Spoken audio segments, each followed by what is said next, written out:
Good morning. Good morning. It's a real delight to be with you folks again. It feels like not so long ago I was here with you. And I want to thank you for inviting me back, Jim, for incredible hospitality. As I was experiencing the liturgy, I was feeling like how fortunate you people are to have a minister like Jim with his liturgical sensibility and his open-heartedness. So yeah, you guys are lucky. You got a good one. You probably know that. It's also powerful to hear the great story told at children's time. I don't think I've ever experienced it. I know Michael, Dowd, and Connie very well, and I've heard them talk about how powerful it is, but to hear it done, I really found it quite moving in the context of church, you know? Another story of creation. Sort of a cosmologically correct story of creation. It's beautiful. So I'm going to talk about those texts, if you can believe that. They're a little bit esoteric, right? They're a little bit like, what the heck is going on? And so I don't want you to worry. I'm not going to talk about the whole thing. It would take like 3 sermons to even understand the worldview, for example, of the writer of Hebrews. And we're not going to do that, but we're just going to focus on little bits of it. And then we're going to see how it fits with Ezekiel's vision. But the overall theme, what I want to do is talk about what does it mean to be human? Who are we? Are we good, essentially? Are we bad? Are we simply sort of socialized animals? You know, what's our nature? And also, and this question is where, like, you know, Jim ended the great story with what's the future? Where are we going? Do we get any hints? And I think, somewhat surprisingly, I find these stories surprising just because, you know, they seem like they're 2,000 years old and sort of an ancient cosmology, and what's it got to do with science or scientific worldview? But I find it rather inspiring for how the human condition and what it means to be a human is presented to us. And so we're just going to walk through that this morning a little bit. And let's start with Hebrews. For one thing, the author of Hebrews takes it for granted that human beings are just one order of being in a much larger cosmology. There's a whole hierarchy of beings. There's angels, and there's archangels, and there's principalities, and there's powers, and then there are the beings who are on earth who have flesh and blood like us, the human beings. And we're often too quick to dismiss this as kind of, well, that's how they thought back then, but, you know, because we know, after all, we're scientific, you know, we live in this scientific era, that, you know, the world is just physical. But I want to say, I just want to take the worldview of the author of Hebrews, I want to give him the benefit of the doubt. And that there are other dimensions of reality that aren't available to our rational mind, but that our mind is capable of tapping into. And it's just possible that Ezekiel, the author of Hebrews, knew something that we've forgotten precisely because we've come through the modern era. And it's possible that we're now a little more myopic, short-sighted, more so than the ancient people. It's possible. I want to hold that possibility out. So the author of Hebrews he refers to a psalm, and it's Psalm 8. He says somewhere it is written, I can't believe he doesn't know it's a psalm, but anyways, he says somewhere it's written, and it comes from Psalm 8. When I look at your heavens and the work of your fingers, the moon and the stars which you have set in place, what is man? What is a human being that you're mindful of us? And the Son of Man that you care for him. You have made him a little lower than the angels. And so there's the question, what is the human being? There are various ways that's occupied the minds of philosophers and theologians for millennia. My favorite singer-songwriter, Canadian Bruce Cockburn, has weighed in on this in a song he called the angel beast. It says, could be the famine, could be the feast, could be the pusher, could be the priest. It's always ourselves we love the least. That's the burden of the angel beast. So he says it doesn't matter what the circumstances are. Famine, feast, doesn't matter what our station in life is. We could be a pusher or we could be the priest. One of the things that happens for human beings is that we enter into a condition of, we diminish ourselves. We come to the conclusion that we're bad, even verging on self-hatred. I was listening to author Elizabeth Gilbert. She wrote Eat, Love, and Pray. Have you read the book? Anyways, it's worth reading. She's a really brilliant human being, I think. And she was saying on the CBC that she thinks her next book is going to be about our tendency towards self-hatred and self-diminishment as human beings. And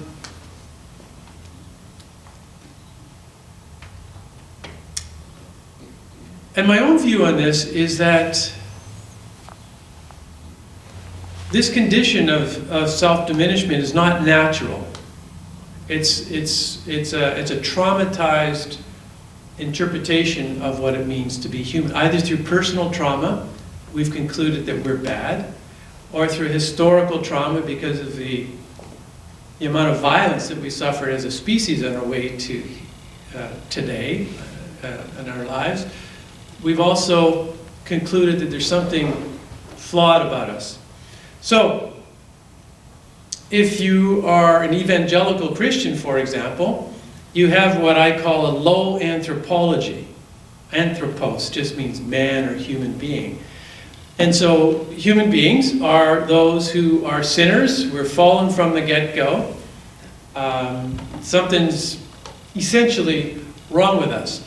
But this is balanced, if you're an evangelical Christian, by a high Christology, because Christ comes to rescue us from this condition.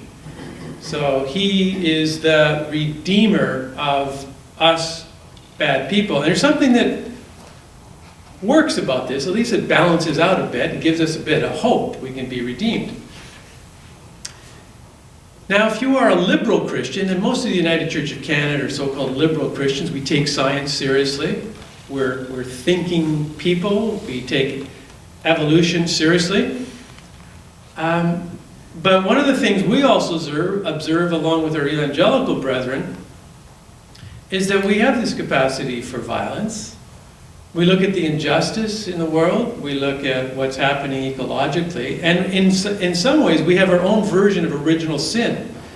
In some ways, we've come to the conclusion, and even in the United Church of Canada, that, and you hear it tossed around a bit, that we're like a cancer upon the earth, and maybe earth would be better without the human being. So we too, in our theology, I think, have a low anthropology, a low view of the human condition. The problem is, for us, and I think this is an ongoing problem because it leaves us in a condition of cynicism and hopelessness and despair, we also have a low Christology. So our evangelical brothers and sisters have a low anthropology and a high Christology. We have a low anthropology, but we have a low Christology. We just think Jesus was another human being. Perhaps he had a little more courage than us, but he was human just like us. We don't even the word Christ is a non-starter for a lot of United Church people. We're suspicious of that. I understand not here. But, we've demythologized the Christ story.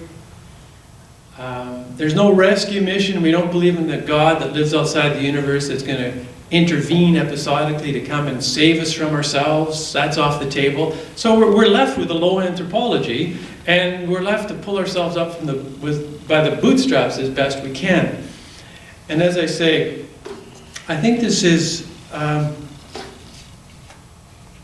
leaving us with a problem. And also, we're the ones, so-called liberal ones, who believe, take evolution seriously, but we've understood a particular version of evolution, which is a physicalistic interpretation of evolution, which means that we are no more than animals, or, we're monkeys with bigger brains.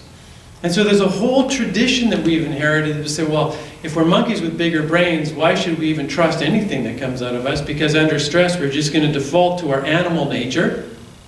And so, again, this rather dim view of our human nature, but with no real way out of this.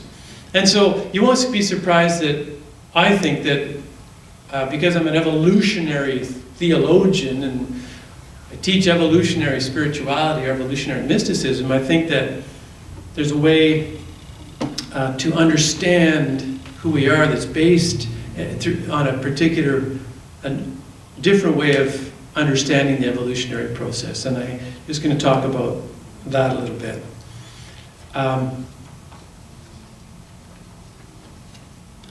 Because it's really interesting, the part that really interests me about the Hebrew reading is he quotes Psalm 8, we're created a little lower than the angels, which is already a pretty high anthropology, got a pretty good view of the human being. But he adds a little phrase in there which surprises me. Because he adds to the psalmist. And he says, we're created a little lower than the angels for a little while. That's not in the original psalm. So, what's he talking about here? Seems to be implying that there is an inner potential, like a germ within us, that through whatever was happening, through the life and the teachings and the death and the resurrection of Jesus of Nazareth, the conditions were set so that this interior, this inner potential, this germ, this seed, was going to flower in such a way that we were actually going to be elevated in this cosmic hierarchy of beings above the angels. Now that's interesting. So I see in it a sort of inherently evolutionary perspective. I mean, he didn't know about Darwin, whoever the writer was, I know that. And yet, there is some sense that through what Jesus was about, so this potential is going to be released. And it's like a new humanity is going to be born that is intrinsic to the evolutionary process itself. See, so it's my view, and Jim was saying this over and over again about the emergence of stars and star fields in our solar system, and the Spirit of God was present in all of it. So for me, the evolutionary process from the get-go is a story of how the imminence of the divine seed was implanted in this evolutionary story. And so evolution proceeds and there's matter. But within matter there's a seed, there's a germ that's going to give birth to life under the right conditions. And within this evolution of life, there's within it another germ or a seed that's going to give birth to the capacity for conscious self-awareness and for human beings. And then within the human being, there's this divine seed or this divine germ that under the right conditions is going to give birth to the flowering of the human being, the new human. And this is the image of God within us. And the fundamental reason why we come to church is because we say that the love that we experience here, everything that's happened this morning already in this service, are the right conditions under which what? The image of God, this divine seed that's already within us, can realize its potential, its full flowering. So we are in the process, from an evolutionary perspective, of becoming the new human. And we get a glimpse of what that new human looks like in the story of Jesus. Jesus was that we are in the process of becoming. And this is not because, this is not going to happen by some divine rescue mission. This was implanted within the universe right from the get-go. If you like, spirit insinuated itself into this whole evolutionary process. And that's what's being played out in me and in you and in this gathering. So the only reason we gather here on Sunday morning or throughout the week is because we claim that we're creating the conditions or the milieu for this seed to flower.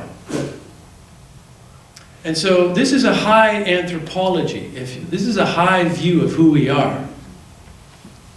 And if we've grown up feeling like we are bad because of trauma, and this was my story, I awakened when I was about 30 and realized that deep within myself I felt like I was a bad person. And I had to do a lot of work to realize, well, that came from trauma. And so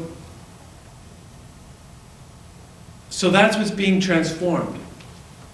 If that's what we believe, it's a mistaken, in my opinion, it's a mistaken belief about who we are. And the author of Hebrews got it right. That for a little while, we're a little lower. That's his language. We're a little lower in the anger. But that's just for a little while. We're destined for glory. You and I and we together are glorious creatures. Glorious creatures. And it's really important that we start acting like this, as though we are, realizing our true identity. It's important for the future of Earth, for the planet, for justice, because once we know who we are, once we own this glorious nature, that we are this new human made possible, in our lineage anyways, other lineages have different stories, made possible because of the teachings and the life and the death of Jesus. When we discover who we really are, we can start treating each other and other kin creatures with the dignity that we all deserve. And so I just want to talk a little bit now about, I got notes, I've already left them, so I'm going to forget them. I want to talk about Ezekiel's vision. Because notice what he said, and again, one of the things that happened sort of in this age of reason is that these ancient people had visions like this, but we don't take them too seriously, right? I mean, what was he on about there? He says there was something like a human one, and the human one was sitting where? On the throne of God. Now we might conclude, first of all, like I say, well, that's just a crazy vision, it's not really real, or it's just a projection of our own human likeness onto God, but that's not what's going on here. Ezekiel's very careful. He says there's something like a human form, and it's sitting on the throne of God. Now this is a really high anthropology. It's like a Christological anthropology. This is an elevation of the human condition. Walter Wing puts it this way. And anyways, what is this called? He says something like a son of man. Something like a human one. The form of a human being. And what is the one image that Jesus uses to identify himself 97 times in the New Testament? But we don't talk about it much for some strange reason. Because it's the only one that he probably really actually identified. He calls himself the Son of Man, or the human one. 97 times. For some reason, scholars and academics haven't picked up on this too much. So Walter Wink is a theologian who got this. He puts it this way, lo, I tell you a mystery. God is human, and we are to become like God.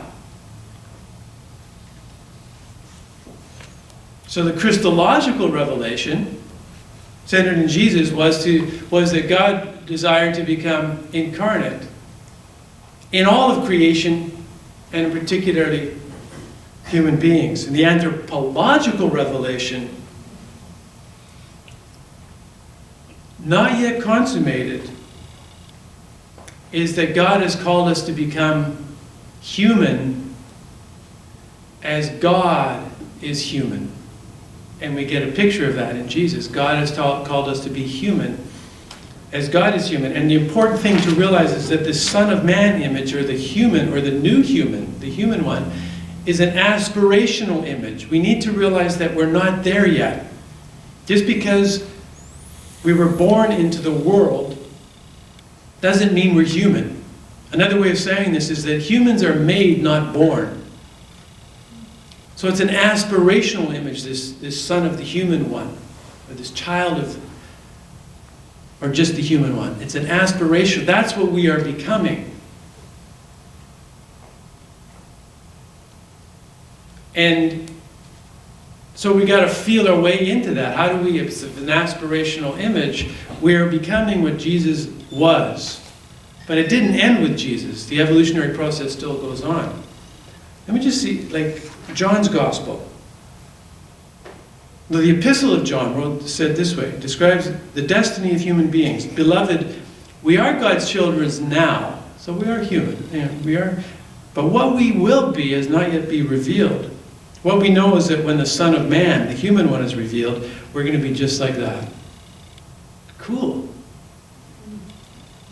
We are in the process of becoming what Jesus was. And in John's Gospel, the author of John's Gospel has Jesus say, what? You're going to do greater things than I ever did.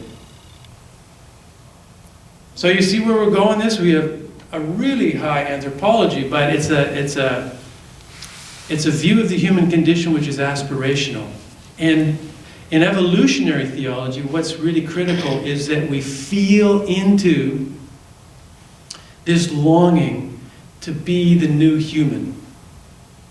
We feel into this longing for more. And that's the fundamental practice of the human being, is that we can drop into, we have lots of desires, lots of cravings that result sometimes in addictions, but that's not what I'm talking about. This longing to be the new human, to be a twice-born human, if you like, is born of a deeper longing. And you might experience in your own relationship. It happened, a fundamental longing for me since I was 20. In my 20s, okay, here's my own story of holy longing. And this is important. We each have a story of holy longing, each of us. You got to feel into it. Because when you feel into your holy longing, you're actually connecting with the Spirit of God. It's the way the Spirit of God prays through you. It's the way we're becoming who we are destined to be, the glorious human being. So this is important. So I think back to my 20s. I was a jock. All I did was play sports, one sport after the other, and I was a really good athlete. All of a sudden I hit 22, and this question came to me, what's the meaning of my life? All of a sudden sports wasn't enough. And then I started transcendental meditation, I started reading spiritual books. My friends thought I had gone crazy. This was now my passion. With the same passion that I was an athlete, now I was just absolutely seized by the question of the meaning of life. And I followed it by some grace. It led me into ministry. That's an example of a holy longing. Then at another point I realized there's something, when I was in intimate relationships, I realized that I acted really weird. Like I wasn't the greatest partner in the world. And I always thought it was their fault, and so I had a lot of work to do, But it was me. And what I tapped into was, there was a deep longing in me for more, to gain the competency of a deeper intimacy with other human beings. Or just call it a longing for love. And then that seized me, and I followed that for another day. I'm still in the midst of that one. If you're an artist, you might feel into this just by, you're apprehended by the beauty of the world, and you feel like you gotta paint something, or you gotta write about the beauty that you see. If you're a poet, whatever it is, it can be a longing for more goodness in the world, more beauty, more truth, more creativity, more love, more intimacy. It's unique for each of us, and we each have a story of the evolution of our holy longings. Each of us hopefully evolves. And in my theology, I think that's an experience of God. And as we learn to pay attention to those, take them real seriously, become stewards of that longing, we're potentiating this germ of the image of God within us. And we're actually participating directly in the emergence of the new human. And this is what I think Jesus was about. He emerged as a picture for us in this lineage of what we are capable of. So it's not just, it wasn't just him 2,000 years ago. That's meant for each of us. And the beauty of the way this whole thing's set up, just know what allures you. Take it seriously. Stop denying it. Reorganize your life around your holy longings. Reorganize your life. If your job's getting in the way of this, because you have to work 80 hours a week, but you're longing for something else, quit your job. Find a job that enables you to steward this sacred longing, because that's a direct connection with spirit, and that's the way we're going to evolve as a species. So it's a natural evolutionary process, and it becomes natural, and we realize this simply by falling in love with our deepest allurements. It's beautiful. So, high anthropology, high Christology. I say high Christology because I think there was something about Jesus who potentiated this. This is what he's talking about, is the kingdom of God. You can enter the kingdom of God. To enter the kingdom of God, in my theology, is to feel this holy longing for more, and then to just get rid of everything that's in the way. All the obstacles. He said, the only thing you have to do to follow me is die. That's it. It's easy. Die to yourself. Die to every obstacle to love, to intimacy, to creativity, to all that's sacred. Let everything else go. And just until you're completely transformed by the love and the beauty and the goodness that is God and that is living each one of us. And that we can connect with directly, mystically, simply by allowing this yearning to have its way with us. So when you come to the table today, I invite you to do that, and imagine that this bread and this cup, this feast that you're about to receive, is you taking in the divine love that is in the process right now of transforming you, and just take it in as deeply as you can. And you might want to ask yourself as you're coming to the table, what do I need to let go of? Just one thing that's getting in the way of me becoming more of who I know I'm meant to become. What's getting in the way? Bring that forth and leave it as an offering. And then the living Christ will metabolize it, will transform it into love itself. So, those of you who were here yesterday know that I can go on and on about this. I also know that, you've got a life outside of this and you want to get home, so I'll leave it at that. But thank you, friends. It's been good to have this weekend to share this with you, and blessings on your continued journey. May it be so. Amen.